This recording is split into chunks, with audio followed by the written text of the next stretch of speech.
Para mirar la agenda legislativa, cambios, giros en las encuestas, por al menos la última CADEM, y sobre todo qué es lo que viene en este corto mediano plazo. Estamos junto al diputado del Partido Republicano, Benjamín Moreno. ¿Cómo está, diputado? Muy buenos días, bienvenido.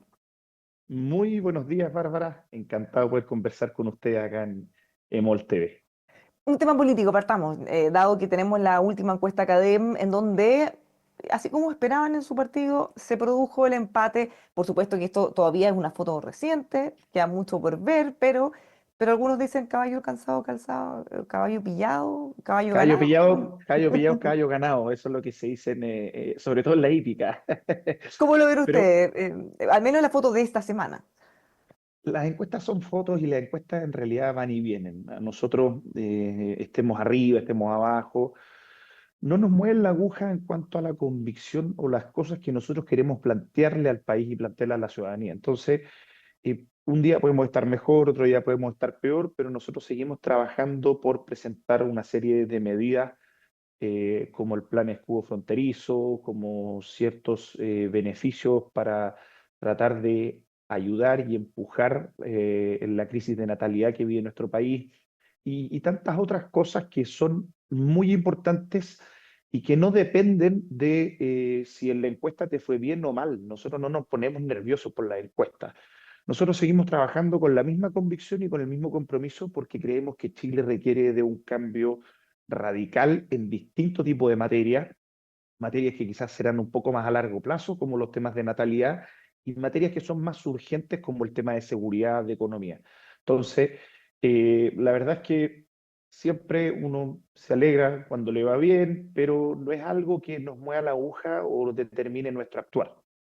Ahora, mirando la tendencia, que eso ya había un poquitito más, uno podría pensar que se está alejando de Johannes Kaiser y se está acercando ya pisándole los talones a la candidata Matei. ¿Ven eso como un poco más permanente? Mira, yo creo que lo que aquí está ocurriendo es que la ciudadanía se ha ido dando cuenta de a poco que las cosas que desde Acción Republicana, la primera candidatura de José Antonio Cast en 2017, se decían y que encontraban extremas, o que encontraban muy complejas algunas personas, donde nos tildaban de populistas, otras cosas más, se fueron haciendo carne. ¿Por qué? Porque el trabajo en terreno, el recorrer las distintas regiones, el ir a la frontera, el darse cuenta de la realidad económica que se venía deteriorando para muchas familias, hizo que desde el 2017 se vengan planteando cosas que hoy día son tan evidentes que ya nadie las puede negar. O sea, quizás el caso más emblemático de esto es la zanja. Cuando José Antonio planteaba la zanja y él decía, si esto no se ataja ahora, el problema va a ser más grande. Y resultó ser que el tiempo le dio la razón. Y aquí no se trata de quién tiene más o menos razón. Se trata de que podamos plantear un plan de gobierno, podamos recuperar el rumbo y podamos hacer este cambio radical que requiere el país, porque hoy día está con una inercia muy negativa, donde uno ve que sistemáticamente las cosas se van deteriorando de un día tras otro, la calidad de vida de las personas también se va deteriorando, las expectativas de mejoramiento económico, de mejoramiento de la seguridad al interior de las familias es cada vez peor y eso lo miden todas las encuestas sistemáticamente. Entonces, yo creo que cuando uno sale a explicar esto y sale a mostrar que las razones que nosotros veíamos hace 6, 8 años no solo están latentes, sino que han empeorado hoy día y que lo que se requiere hacer es un cambio radical, las personas empiezan a confiar porque ven una consistencia y no ven que cambiamos de opinión según cómo nos vaya en una encuesta o en la otra, sino que tenemos un plan claro, una consistencia y también tenemos el carácter para hacer las cosas que decimos, para votar de repente cosas que son impopulares. A nosotros desde el Congreso nos ha tocado votar muchas cosas que nos decían, oye, si ustedes votan esto, ustedes están acabados, esto es demasiado popular para votarlo en contra. Y nosotros efectivamente lo votábamos en contra igual porque creíamos que le hacía un daño, le hacía mal al país en distintos tipos de medidas, salario mínimo, royalty, los retiros y una serie de cosas que aparentemente eran súper populares, pero donde yo creo que lo que las personas terminan valorando es la consistencia, la coherencia y la convicción. Temas que, como dice usted, los problemas son básicamente los mismos, solo que se ha ido haciendo cada vez más evidente que no lo estamos logrando abordar bien. Problemas de crecimiento, sobre todo seguridad, crimen Es que, a ver, organizado. si tú sigues haciendo lo mismo y no has tenido resultados, claramente no puedes seguir intentando con lo mismo.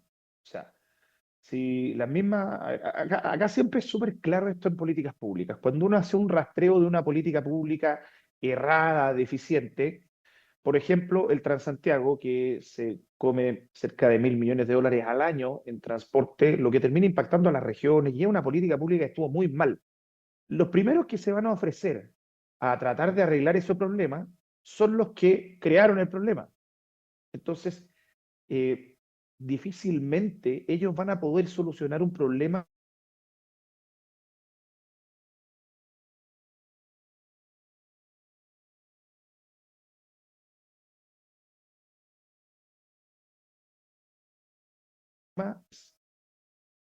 acto seguido. eh, Te proponen que para poder destrabar la economía hay que subir impuestos porque así el gobierno va a poder gastar más. Entonces, nuevamente, el mismo problema te lo ofrecen como una receta. O sea, siempre están proponiendo remedios o soluciones que terminan siendo peores que la enfermedad. Para abordar problemas,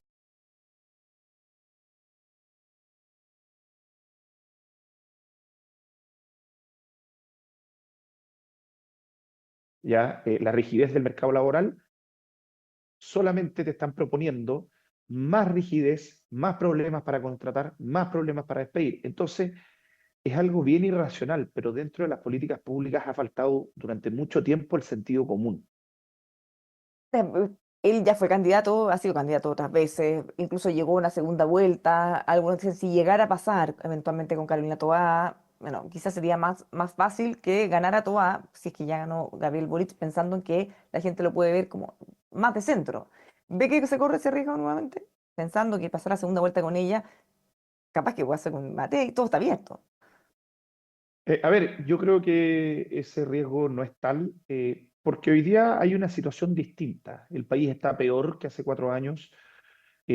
Hace 4 años veníamos saliendo de un muy mal gobierno. A todos se les olvida, pero Sebastián Piñera, cuando abandona el gobierno, cuando termina su mandato, tuvo niveles de aprobación históricamente bajos. Entonces, cualquiera que fuera asociado a un sector o ligeramente cercano al gobierno de Sebastián Piñera iba a cargar con un lastre que era la aprobación ciudadana de ese gobierno, que es un dato objetivo, no, esto ni siquiera, no es ni siquiera una opinión, sino que es un dato, eso se puede corroborar. Y hoy día tenemos una situación donde tenemos un voto obligatorio, donde además tenemos un muy mal gobierno que en el área que uno evalúe lo está haciendo mal.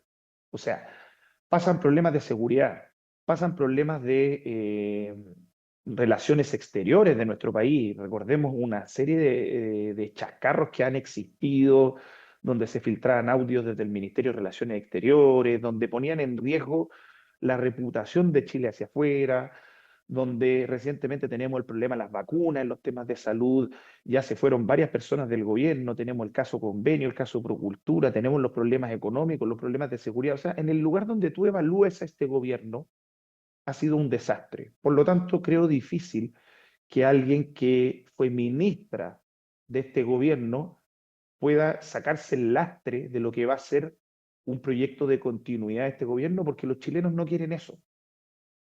Ahora, pasándonos a otra lista a propósito del gobierno. Caso Procultura, la remoción del fiscal Cooper. ¿Cómo lo ven ustedes? ¿Qué les parece? ¿Hay algo que hacer al respecto? ¿Dejar que las instituciones funcionen, como dicen los presidentes? Es que, a ver, esa es una frase bonita para vestirse como de estadista o cualquier cosa así. Pero a la gente se le olvida, a todos los que repiten esas frases, que las instituciones funcionan con personas adentro. ¿Ya? Entonces, no hay ningún esquema, no hay ninguna institución que funcione bien con personas malas o que van a desempeñar mal su labor. Ya eso es lo primero. Entonces, el dejar que las instituciones funcionen, cuando tú estás viendo cosas que pueden ser malas para la institucionalidad misma o para el país, yo creo que no es lo correcto. Tú tienes que tratar de hacer lo correcto en el minuto en que te toca, aun si es popular o impopular, ¿ya? En este caso, yo no veo con buenos ojos personalmente que hayan sacado al fiscal Cooper, porque él mismo lo señalaba. pareciera ser que cuando se piden medidas intrusivas, digamos, medidas duras para investigar, cuando se trata de narcotráfico, cuando se trata de terrorismo, de crimen organizado, ahí no les molesta tanto, pero cuando se trata de investigar la corrupción en políticos sí les molesta. Yo diría que tiene toda la razón en esa frase el fiscal Cooper. Creo que acá la izquierda sigue una estrategia de victimicismo y donde además esto involucra al presidente de la República y acá es evidente que la presión política de la izquierda les funcionó para que terminaran removiendo al fiscal Cooper, lo que yo creo que tendrá todo su derecho el fiscal nacional, pero creo que es un error porque es una señal, nuevamente, de que frente a un problema de corrupción se puede tratar de tapar esto. Recordemos simplemente los casos más antiguos, ni tan antiguos tampoco, pero sobre sueldos bajo el gobierno de Ricardo Lagos, que hoy día se pintan como estadistas y que las instituciones funcionen, lo tapan con tierra. Los casos Penta, cuando se abre la arista Sokimich, lo tapan con tierra. Y así sucesivamente. Entonces, yo creo que este tipo de movimientos no ayudan ya a la percepción que tiene la ciudadanía sobre que la corrupción solo se castiga para algunas personas y no para otros. Cuando vemos que casos de corrupción de los papel confort o de distintas otras cosas, que son casos que fueron acreditados, que terminan con clases de ética, tú dices, ay, que las instituciones funcionen. No, pero es que claramente hay cosas que no están funcionando bien. Entonces creo que De- no es una buena señal. decía por ahí un periodista en Twitter, caiga quien caiga, terminó en que cayó el que investigaba. Es que claro, el que caiga quien caiga, a ver, separemos los dichos de los hechos, ¿ya? Cuando el presidente Boric dice caiga quien caiga, acá hay que investigar hasta las últimas consecuencias, pero no entrega sus teléfonos celulares, él está diciendo algo que es simplemente una máscara, una cortina de humo, es una careta, ¿ya? Entonces, cuando dicen caigan quien caiga, y al primero que sacan es al fiscal que estaba investigando y que tenía bastante nervioso a un amplio espectro político, y uno dice, bueno, es raro por lo menos. Cuando dicen caiga quien caiga y están felices con las filtraciones de los casos audio y todo el tema de Hermosilla, pero después se empiezan a abrir otras aristas y de repente este caso pareciera ser que se sumerge bajo el agua, bueno, al parecer hay cosas sospechosas. Yo no digo que acá se pueda acreditar o no algún tipo de delito. Eso le corresponde investigarlo a quien debe investigar. Pero acá el sentido común nos empuja a creer estas cosas. O sea, cuando bajo Michelle Bachelet cambian al director jurídico del Servicio de Impuestos Internos y todo el caso Sokimich y todas las distintas investigaciones del avión de Marco Enrique Gominami, de la pre-campaña de Michelle Bachelet y de tantos otros que cruzaba el espectro político de Chincola J, de izquierda a derecha, uno dice, bueno, yo no es que tenga pruebas, pero tampoco me van quedando muchas dudas, ¿no es cierto?, de que acá, al parecer, hubo algún tipo de presión o movimiento que terminó saliéndose con la suya. Y eso es algo peligroso porque por más que se llenen la boca hablando de democracia o instituciones, a la hora de los que hubo, cuando tienen que tomar acciones para defender esa democracia y esas instituciones, no lo hacen.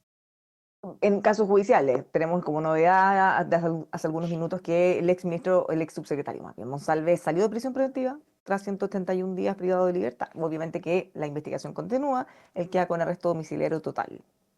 Bueno, ahí tenemos otro caso donde al parecer esto apunta a que desde las altas cúpulas del gobierno trataron de encubrir este caso. O sea, viaja en un avión de carabineros, no lo saques todavía, pero muéstralo después, veamos cómo va a salir. Si este caso no revienta, ni siquiera le hubieran pedido la renuncia, siendo que el presidente estaba en conocimiento. O sea, es una cosa escandalosa cómo hablan de justicia, hablan de verdad, hablan de las mujeres, pero cuando tienen un violador al lado, o un presunto violador, porque es un tema que se está investigando, ¿no es cierto? Rectifico ahí.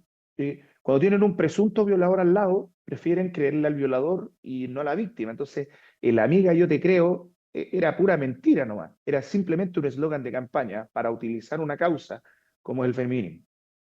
Diputado, en otros temas, el presidente Gabriel Boric en su gira a Asia está, por supuesto, que tratando de abrir nuevos mercados, tratando de profundizar nuestras relaciones comerciales. Desde el Partido Comunista presionan para que tomen medidas más proactivas para que Chile pueda ingresar a los BRICS. ¿Qué le parece? A ver, partamos de algo anterior a eso, ¿ya? El presidente Boric trata de abrir, comillas, mercados en esta gira.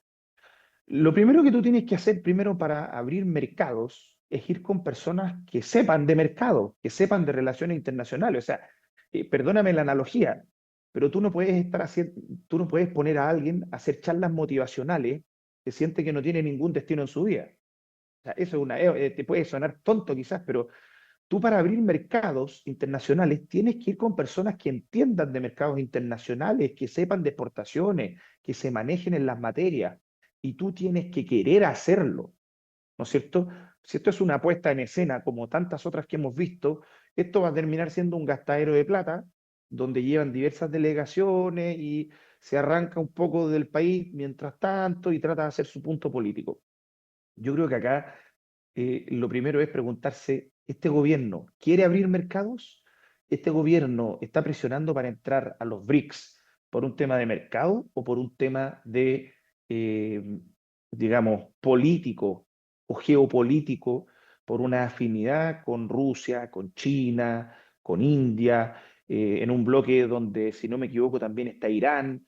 O sea, ellos están tomando una decisión que es para potenciar la economía chilena y que esto beneficie al ciudadano chileno de a pie, al ciudadano común y corriente, o ellos están tomando una decisión desde un punto de vista político. A mí me parece que es la segunda opción, El porque Partido Comunista además, dice, perdón, que ya es hora de que paremos con esto de la hegemonía de Estados Unidos y de países que marcan la pauta de lo que hay que hacer y que para ellos nosotros somos como el patio trasero. bueno, lamentablemente, y es duro decirlo, el tamaño de la economía de Chile, si no me equivoco, representa un 0,3% del PIB mundial. Entonces, es que es un dato. Somos un país alejado, somos un país pequeño en cuanto a población, en cuanto a economía. Por lo tanto, nosotros, nos guste o no, a nivel mundial no vamos a poder poner la música a no ser que ocurra algún milagro. Y Dicho respecto a los esto, BRICS, ¿qué deberíamos hacer ahí o qué le parece a eh, usted? Un Chile, conglomerado. Chile, Chile tiene que jugar un rol como lo ha venido jugando desde las grandes aperturas económicas, creo yo, del gobierno de Eduardo Frei, en esos tiempos, el expresidente Frei, donde Chile tiene que aprovechar ciertas ventajas comparativas, como los cambios a contraestación, ciertos recursos naturales, el potencial agroalimentario de nuestro país, ¿ah? Y una serie de otras cosas y oportunidades que se pueden ir abriendo, una cierta estabilidad política que se ha ido destruyendo también en los últimos gobiernos, pero que te van a permitir posicionarte bien dentro del mundo y como una economía seria y un socio serio y conveniente para distintos países. Por lo tanto, nosotros creo que no estamos en posición de andar vetando particularmente a ningún país muy en específico, ¿ya? Me refiero a países serán del orden de los BRICS, si es que Chile necesita comercializar con Sudáfrica, tendrá que hacerlo. Chile tiene en Pero una India cosa es, una gran perdón, oportunidad. claro, una cosa es tener acuerdos de estos, los tenemos con casi todos los países o la mayoría de los más importantes, pero en este bloque que obviamente tiene un carácter muy político, forma parte de ello Irán, entre otros, genera algún resquemor en otros sectores. Evidentemente, porque ahí tú no estás, si tu argumento es la hegemonía de Estados Unidos o la hegemonía de tal o cual, tu argumento no es un argumento desde el punto de vista económico, tu argumento es más bien desde el punto de vista político. Y yo creo que las relaciones comerciales, atendiendo por supuesto a los factores políticos que rodean a cualquier relación comercial, tienen que basarse en la realidad de nuestro país. Y por eso decía que si Boric va a Japón y a China, él lo primero que debería tratar de hacer es destrabar la pelota para los emprendedores y quienes pueden ser potenciales exportadores de nuestro país y que no estén llenos de regulaciones y burocracia. Porque tú no sacáis nada con tener infinitos tratados de libre comercio y una serie de beneficios arancelarios con distintos países, canales comerciales, cadenas logísticas súper potentes, si es un suplicio producir en Chile, si para poder exportar, cuando tú necesitas mandar un alimento perecible, como ocurre muchas veces en los veranos cuando mandan fruta, hay paros ilegales en los puertos. Entonces hay una serie de cosas que no van simplemente con las intenciones, que van más con hechos. Diputado, una última cosa a propósito de economía. Tenemos el informe del Consejo Fiscal Autónomo de hace algunos días que generó muchas molestias en el ministro Marcel. Él fue muy duro en cuanto a, entre comillas, ponerlos en su lugar respecto a las atribuciones y se estaban excediendo, no pueden diseñar políticas públicas prácticamente.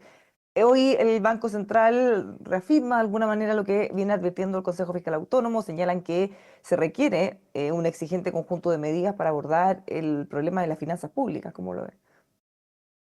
A ver, yo encuentro, Bárbara, que es notable que este informe cause tanto revuelo, porque lo que se está diciendo ahí no están descubriendo la pólvora, ¿ya? El país viene hace años, si es que medimos la inversión sobre PIB, ¿ya? Como porcentaje, estancada, algunos años bajando, pero en una situación que no es favorable para el país. La deuda sigue creciendo, la deuda neta y la deuda bruta. O sea, no es un tema de que hemos crecido de deuda pero tenemos más reservas, no. Hace años ya dejamos de ser acreedores netos para ser deudores netos. El déficit estructural del país, la meta de balance estructural no se cumple. Pareciera ser que en términos de finanzas macro, hace tiempo que no se viene cumpliendo esto y yo no sé por qué se extrañan ahora, en buena hora, que el Consejo Fiscal Autónomo toma una posición un poco más dura, porque yo eché de menos, por ejemplo, en la reforma de pensiones, que el Consejo Fiscal también se pronunció, que si tú, que fue un informe bastante timorato, por decirlo menos, ¿ya? Si tú comparabas el informe que hizo el mismo Consejo Fiscal Autónomo para la reforma de Piñera II, ¿ya? Del expresidente Piñera, sobre la PGU, era un informe mucho más duro que el que entregaron en esta materia, porque además el mismo Consejo Fiscal Autónomo terminó siguiendo los ritmos que le impuso la política contingente. O sea, mándame un informe luego porque queremos votarlo antes de febrero. Entonces, un organismo serio, de verdad, no puede estar respondiendo a presiones políticas, por más que varios de ellos tengan su pasado político, que es evidente. Entonces, en buena hora, el Consejo Fiscal Autónomo, digamos, Se se tiene que puso nombrar, pantalón, de hecho, nuevo consejero y presidente. ¿Cómo pero ve en que puede buena pasar eso hora, después de todas estas críticas y que se ponga de alguna manera en riesgo la autonomía o no, la importancia? en buena manera se pusieron los pantalones largos y empezaron a criticar lo que había que criticar, ¿ya? Sin consideraciones políticas de por medio, porque para eso es un consejo fiscal y para eso tiene el nombre de autónomo, no simplemente para vender una pomada de que es autónomo, ¿ya? Y yo la verdad es que espero poco de este gobierno, porque yo creo que van a pesar probablemente más las consideraciones políticas de poder influir en este organismo, como han ido pesando en distintas votaciones y en distintas situaciones, no solo del Consejo Fiscal Autónomo, sino que también del Tribunal Constitucional y de una serie de otros organismos que se dicen independientes y autónomos, pero que lamentablemente por responsabilidad de políticos irresponsables terminan poniendo personas que son más políticas que técnicas, y yo creo que eso es un error. Y bueno, y las conclusiones, uno puede mirar las conclusiones del informe del Consejo Fiscal Autónomo, son realidad, son cosas que se vienen advirtiendo hace tiempo. Lo que yo no entiendo es por qué tienen que esperar hasta que vaya terminando el gobierno para decir algo que era evidente y que era evidente hace mucho antes. O sea, cuando la DIPRES sistemáticamente calcula mal ingresos y gastos, los miembros del Consejo Fiscal Autónomo no se dieron cuenta. Entonces son cosas que son evidentes y a mí me llama la atención que esto cause tanto revuelo cuando es una realidad que está golpeando en la cara de nuestro país hace varios años. Muchísimas gracias por conversar con nosotros, diputado. Que tenga una muy buena semana. Muchas gracias, Bárbara, por la invitación. Buena Gracias. semana. Igualmente, los dejamos invitados a que sigan con nosotros aquí en emol.com.